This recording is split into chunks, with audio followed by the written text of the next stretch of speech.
Gaidusek, and Happy New Year. I hope you were able to catch the first episode of the new year that was released last week, the first week of January, because we talked about copywriting and like rights to your work and, the world of AI in photography, of course. With the guys from Rights Click. And it was such a great conversation because, it is the Wild West out there right now. Like, there's no other term that I can think of because it is. Oh my gosh, it is messy. And there's going to be a lot of, people getting in trouble and people setting the president and the example and being the example for what not to do with the world of AI.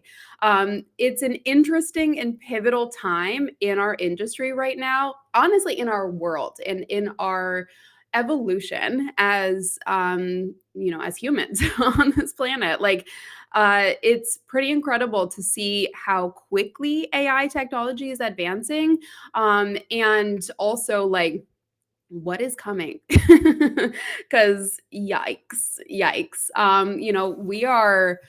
We are in our infancy of AI at this point. And if you think that this is going to be just stopping, it's not. Like, the cat is out of the bag.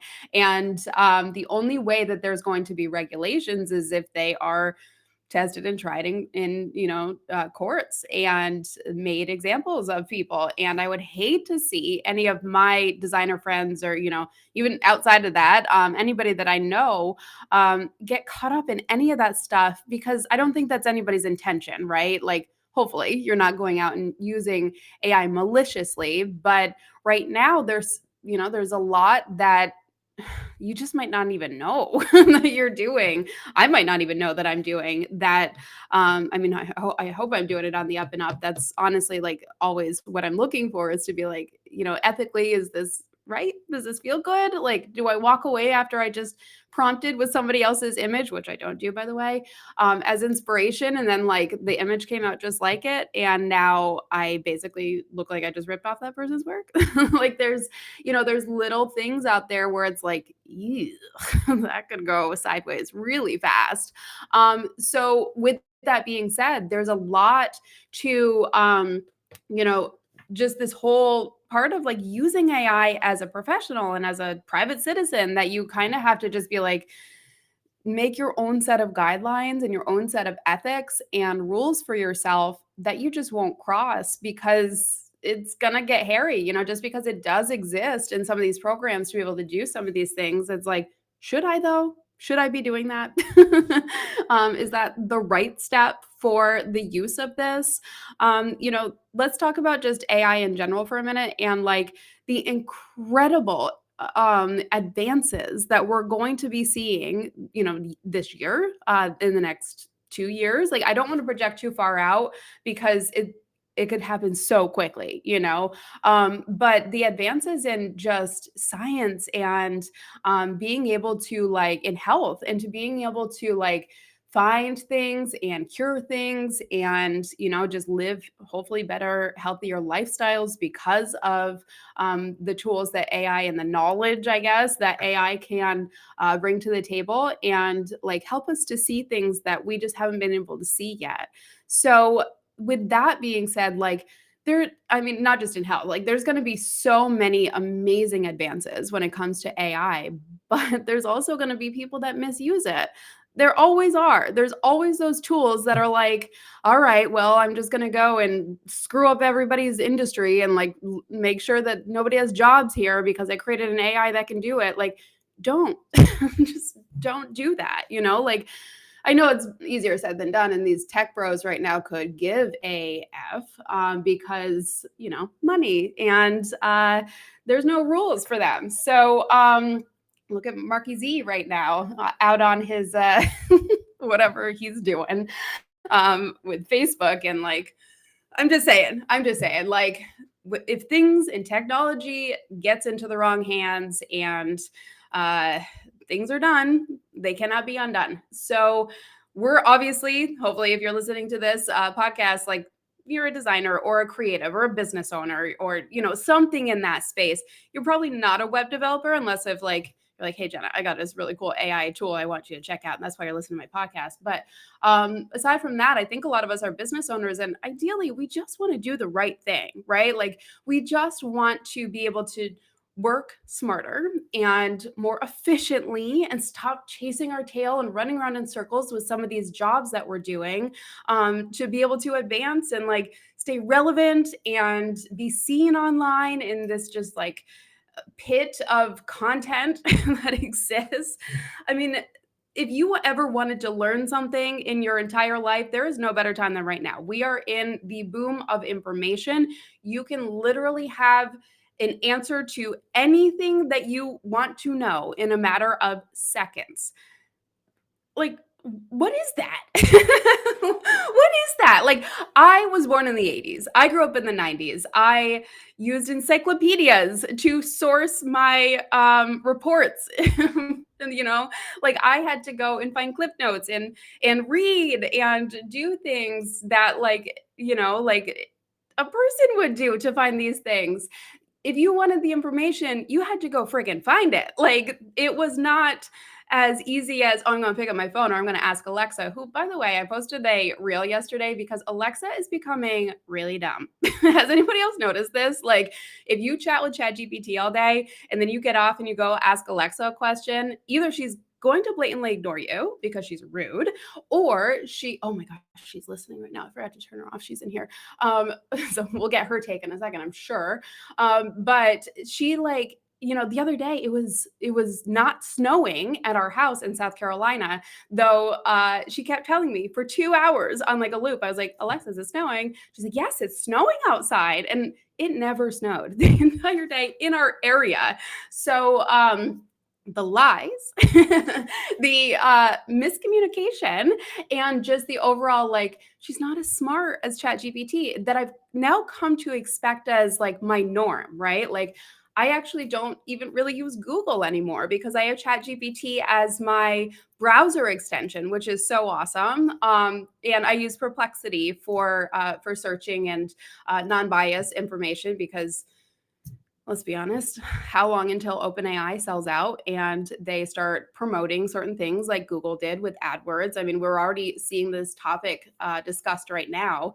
So for that reason, I do like Perplexity, and I have for the past year for research. And here's the answer, but like go read it for yourself. And the results that I get are very different than, for the most part, than what I get in Search GPT. So I'm keeping all of them open for right now, but Google has not been impressing me, and I've always been a Google girl, but like I don't really use the Google search bar anymore, especially on my computer. Now it's just ChatGPT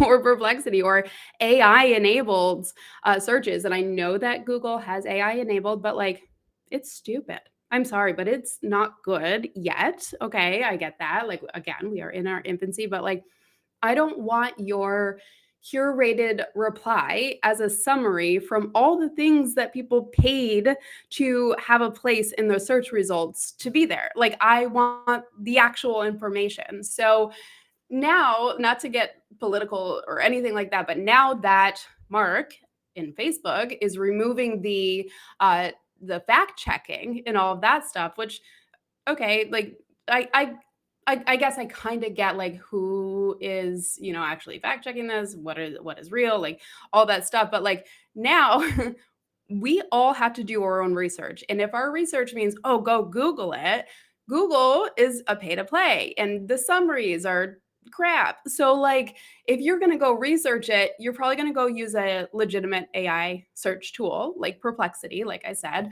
That's where I go to research everything. So like, when something political happens, if I'm on a lot of non-biased news things, but I also like to research for myself. So I will go to Perplexity and I'll say, hey, tell me like what are the perspectives on this topic, and then I can go and I can read like everywhere, and I can get different perspectives of things, and I feel like that kind of grounds me personally a little bit, just like knowing that like I'm not being sheltered with one side being pushed, or a social media perspective, or just the BS that you see in all of the social feeds with the comments, where it's like, oh, that's like half truth, but like, did you read anything about it?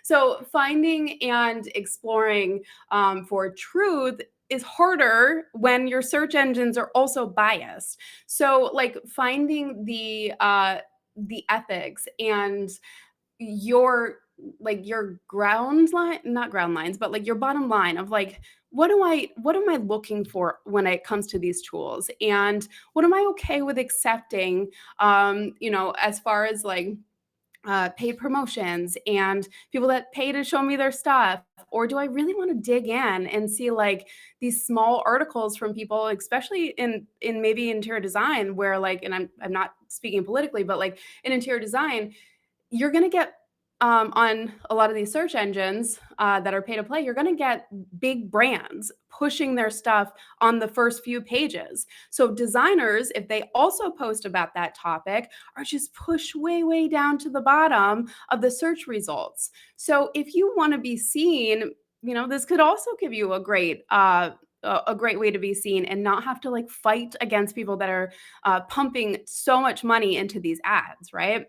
So just something to like think about is like where the sources are coming from, regardless of where you're researching your things, and how accurate are they? Did they pay to be there? Who else is saying the same narrative? Like those types of things. I think maybe AI search in some of these capacities is going to be beneficial when all of these things start imploding on social media. TikTok, like let's see how that plays out here in a few days.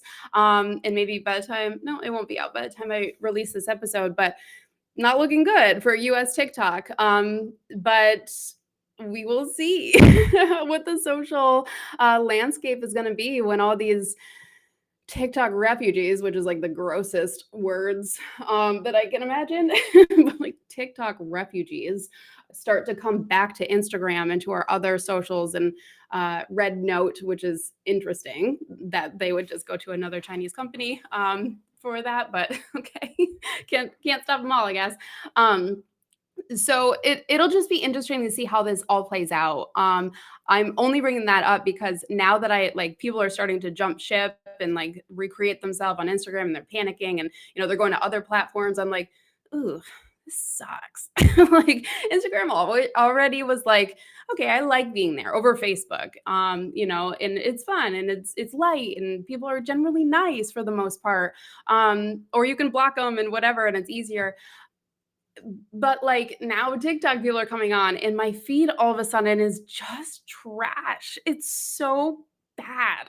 Like I never got on TikTok. I am so happy that I didn't get on TikTok, because like first of all, it just would take so much of my time. Okay. Like I'm already on Instagram. I already do the scrolling there. I will see your TikToks in 3 weeks when they make it to Instagram. Only the good ones, not like the stuff that you would have to sift through before. I was 100% okay with that. But now I'm subjected to see this crap on my Instagram feed because they're all here now. So, like, can somebody just build a nice app for these people? They can go and be nice to each other and do their TikTok things or whatever. But, like, dance and give misinformation or whatever. Like, just stop. Just stop putting it on my Instagram feed. Okay. Anyway, that is a side note for what I'm actually going to be talking about today, 14 minutes into recording this. And that is the ethics behind posting imagery on these social sites, and also for your portfolio. If you are a designer specifically, and have been considering, or maybe a few coaches in the industry have told you that it's okay to use AI imagery in your portfolio, which let me just say right now, no, it is not okay. Okay. It is not okay for you to take AI imagery that you generate in Midjourney, Visual Electric, any of these other generative AI platforms, and put it on your website and put it in your portfolio section. That is not okay. All right.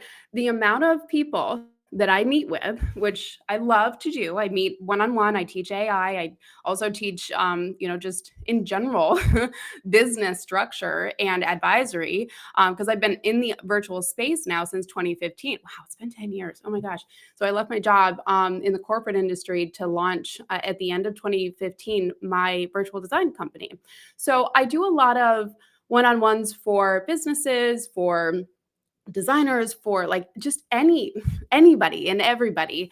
It's not just interior designers, but all small business owners and in large companies too. So I get a really cool, diverse understanding of like different perspectives and try and bring everybody together in a fun way where it's like, I feel like I'm that people connector where, like, if I meet with an individual designer just starting out and they're like, oh, what brands? And I'm like, oh, well, I meet with these other people and I do consulting for them. And they've got this really great product that makes sense for you. So, like, I love that about it, where like I get to be in the middle and kind of, aggregate new relationships and friendships or whatever. But one of the things that I have heard numerous times is that coaches and people on panels at some of these markets have been saying, oh, yeah, it's all good. You can use AI for your portfolio.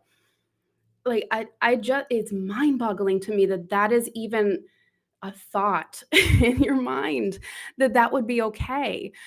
Let's get into why it's not, and then let's get into what you can do to like actually, create something that is sustainable and is your work and showcases your level of skills and what you offer and what you bring to the table. Okay. So, number one, I understand why new designers might want to do this, right? We were all new designers at some point. Some of us started before social media. Some of us started, when social media was younger. And still, it was crazy out there, right? Now there's just way more people on it. So when we all started and when we all started building our websites, we also did not have imagery for a portfolio. Okay. Remember that, like, everybody has been here that has started a business. It is not just you going through this. Everybody has been here where you get out of school or, you change your career path and, you maybe took a few classes and you learned some things and you created some mood boards and some design boards and maybe some renders and maybe you did some fun styling in your house. You've got a few flat lay design boards, whatever that is. And that's about it. Like, you haven't had a client yet. Let me tell you something. I practice virtual design for the past 10 years. I have gotten a total of, I'm trying to do the math, 0 pictures that were professional from my clients. 0. Okay. The only photos that I have of my work is for real estate photography for a design build firm that I work with in Florida. Okay. So I get the real estate photography. It is not like professional, awesome photography. It's great. And for me, it's free because they're taking it for their listings. So I'll take it. Right. It goes from like, not having anything forever to real estate photography and, showing examples of the new construction, which awesome. I am grateful for that and to be in this position where I do get those pictures. And it took a long time to get there, but I just want to say that, like, when I first started and I needed a portfolio, I was living in New York City. We had $0. $0 10 years ago. Okay. We lived in a crazy expensive, because it's New York, brownstone in the Bronx. And I had just left my corporate job where also I was like living in debt, playing bill roulette. Who am I going to pay this month, and how am I going to be able to afford my metro ticket into meatpacking so I could work today? Like, that's how bad it was. And so I didn't have money to launch my business and to take photos and pay a photographer for all that. Like, that just was not even an option. Like, I had a baby and an apartment to pay for and animals and like just life, So I obviously was not paying for photography or anything at that point, nor did I have really great projects that I could include in a website if I even wanted to. So what I did was I went around my house and I set up little corner vignettes. I didn't have very nice things, like luckily I worked at a very high-end furniture store at the time, and I would get kind of, or, previous for 5 years, and I would get some really good deals on furniture. So like I had really nice things, but like they were dinged up and like, whatever. So I created these little staging vignettes of like little side tables, or like I grabbed like three little pillows and then like put it on the corner of my sofa, and then the rest of the room was crazy and gross, and so I would vignette that out and then put a filter over it 10 years ago and make it look brighter because it was a very dark room. But like I didn't have money to paint my apartment. I didn't have money to buy flowers. I you do what you got to do, right? So if you wanted something to post onto your portfolio on your website or to your social media, but you work virtually or you're a new designer and you just never get the after photos, you make do, right? So I was doing that. I was creating little vignettes of this tiny little apartment that I had. I think I only got like 3 pictures out of it. That was, enough for me to get started. And then from there, I would supplement my portfolio and the images that I was sharing with my concept boards. So design boards with furniture arrangements that I was presenting to clients, because back then I was working as I was developing for the first year. I worked with Laurel and Wolf, which is an old, since very much closed down e-design company, but that's where I got my start. And for that I am definitely very grateful, because it allowed me to have this career that I have now invented. But back then, like I was competing for projects that were grossly underpaid. Okay. And when I would compete, I would have to do design boards. So I was using those design boards to supplement my portfolio, and to showcase my skill level. And then I would do renderings. So back then, like, yes, I knew SketchUp, but like I had an old computer. I couldn't run SketchUp. I already had Photoshop on there. That was enough. So, and I just never really loved SketchUp. So I would use Floor Planner, and I would create, things there, or I would do like 2D renderings, I guess you could say. Like I know some people call them renderings now, which is incorrect, but they were 2D concept boards with the furniture products that I just like arranged and put up walls and like added lighting and flooring and all that stuff and shadows to it, to make them look 3D, but they weren't done in a rendering software. So like that is what I was sharing to my portfolio. And I think that's where a lot of designers got started. Some people that were able to were, going to Pottery Barn or whatever, and going to check out some pillow covers and then put them on a bed, take some pictures, then return them, which I don't love that. But again, sometimes you could do what you got to do with the finances that you have. That does not make it an exception to use AI. Okay, let's get into that now. There are ways, like I just said, to start your portfolio without using artificial intelligence and claiming it is yours. All right. So, why would you not want to do that? Like, let's just start with like why. First of all, it's a misrepresentation of your skills.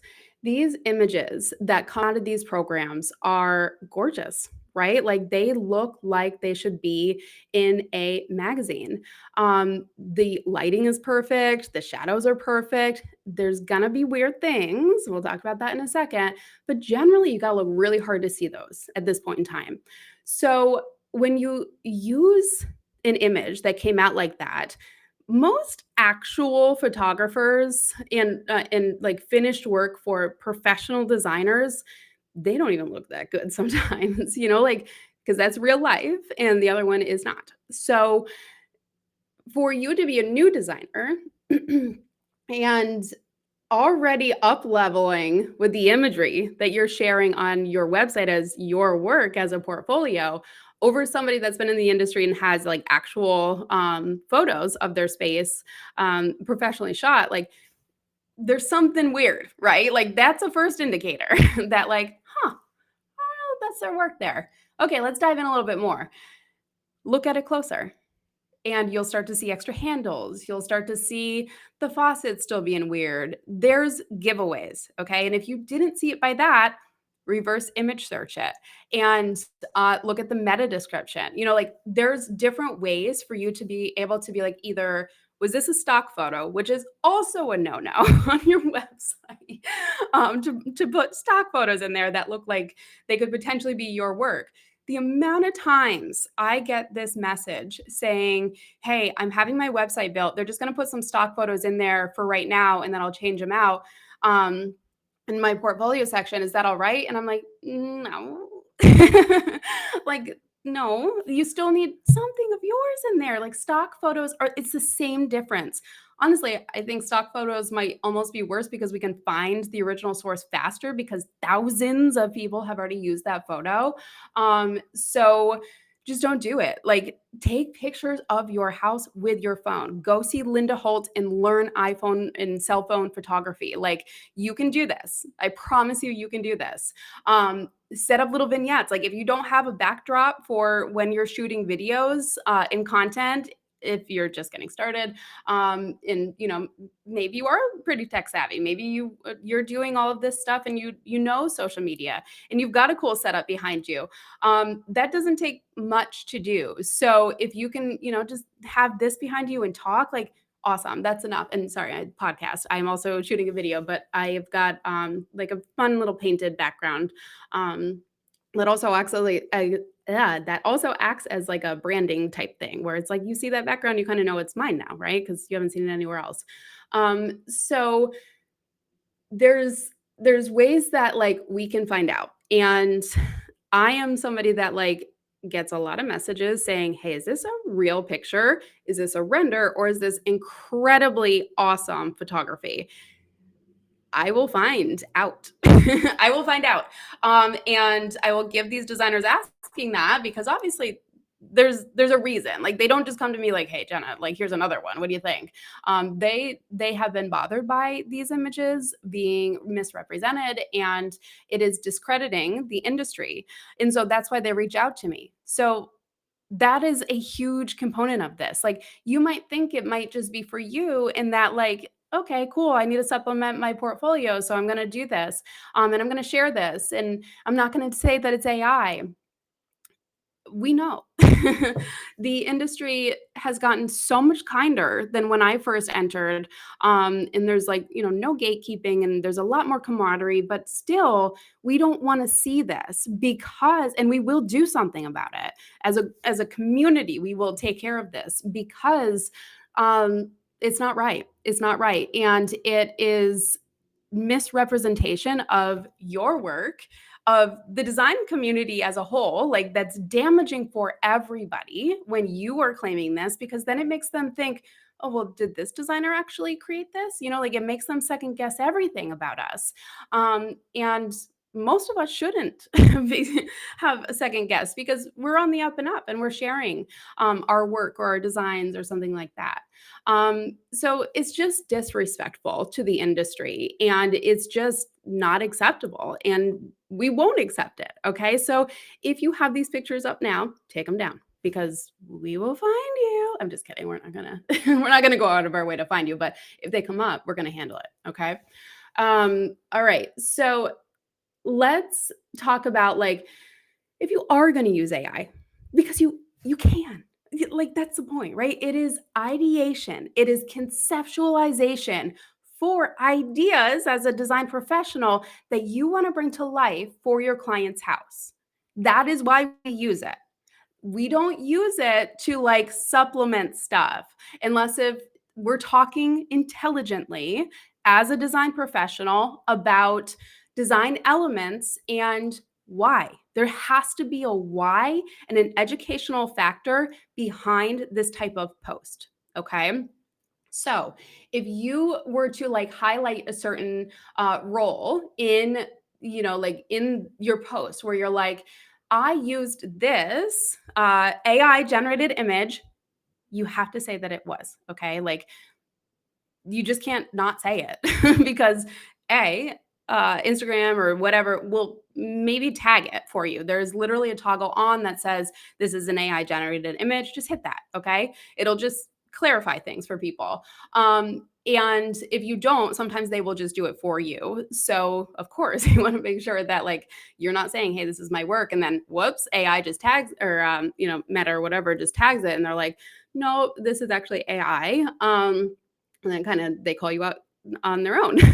So you do want to just make sure that like if you're sharing it, you're sharing why you used the board that you're sharing or room that you're sharing. What elements about that picture do you want to use for your actual client's project? And then maybe the second slide or in the video, you're like, here's the concept board that I got after I created the initial image. And then maybe the third slide is here's the work in progress. And then here's a rendering of the finalized products. Like, see where we started, see where the design process went, see where the final is, and then let's also show if you get after pictures, which this is enough. Okay, like this is enough. If you're new and you don't get the after pictures, or even if you're not new, who cares? Like, I've never been one to be like, I need these pictures, like, or else I'm not a legitimate interior designer. I could give a shit if I get final pictures or not, because I know that I am a talented designer and I can show that in different ways. Okay. With that being said, love photographers. You guys are awesome. We just can't always afford you. Okay. So, I will, tell a story. Like this is also great for your brand development and telling a story on your website. Something that I'm working on right now, though I'm not taking new design clients at the moment. But when I do a update, I have been working on basically saying to my design client audience on that website, hey, I'm Jenna. I design. Here's some of my work, obviously. That's why you're here. But I use AI in my process, and here's where I use it, and here's how it helps, and then give like little like little samples of projects, and explain the process, explain how it helps them save money because I don't have to render things if they don't like it, and that's where a lot of the money goes, right? So I don't have to do any of those things because AI helps me to streamline my process. So like if you enjoy, a nice streamlined process and pretty visuals to help you to help me to visually communicate the ideas that I have, this is how I operate. When you tell a story, that is what connects to your ideal client. Okay. Pretty pictures can stop a scroll, but do you want them to stop a scroll because they're like, is that really her work? Or is that an AI picture? Is that not an AI picture? Or do you want to stop a scroll because your work is so beautiful that they want to work with you? And then you tell them a story about how you work with somebody else and what the pain points were, how you solved them, what the end result was, like storytelling and authenticity is the single most important part of your business on social media. Okay. If you show up as somebody else that you are not, it's going to be very hard to relate to your ideal client. And I know it can be very hard, especially showing your face the first time or first year of social media. I 100% get that. I was there too. So like being able to kind of like show other things and take the spotlight off of you and just show the graphics, that can be easier sometimes. But when you show up authentically and you show a little clip of your face where they can connect your face and your personality to what you're about to show them, there is nothing more engaging and human about that. Okay, so consider that when you're starting to create and use and repurpose these AI generated images. If you're going to take away one thing from today, it's that you just can't put AI images in a portfolio and say, I did these. You just can't post them online and with no context, or with context saying that you did it and it was your work. Like that is really just it. That's it. Like you just can't do that, okay? Because it is so misleading and disruptive to the industry that we want to accept you into as another professional. Okay. Like we really do. We really want to help you. That's why I'm telling you this right now, because we want to help you to be better and to break into the industry. Okay. But we cannot do that when we start a relationship with a new designer or somebody that has been in the industry for a while and maybe just did a website update, we cannot have a ethical and true and, unbiased relationship with other designers if we know that people have stuff on their website that is not right. Okay, that's not their work, it's misrepresentation, and it's deceiving. And our goal is never to deceive our potential clients or people, in general that might be following us, because creator accounts and interior designer accounts for the home and interior design industry are some of the most popular accounts in the world. People love this, right?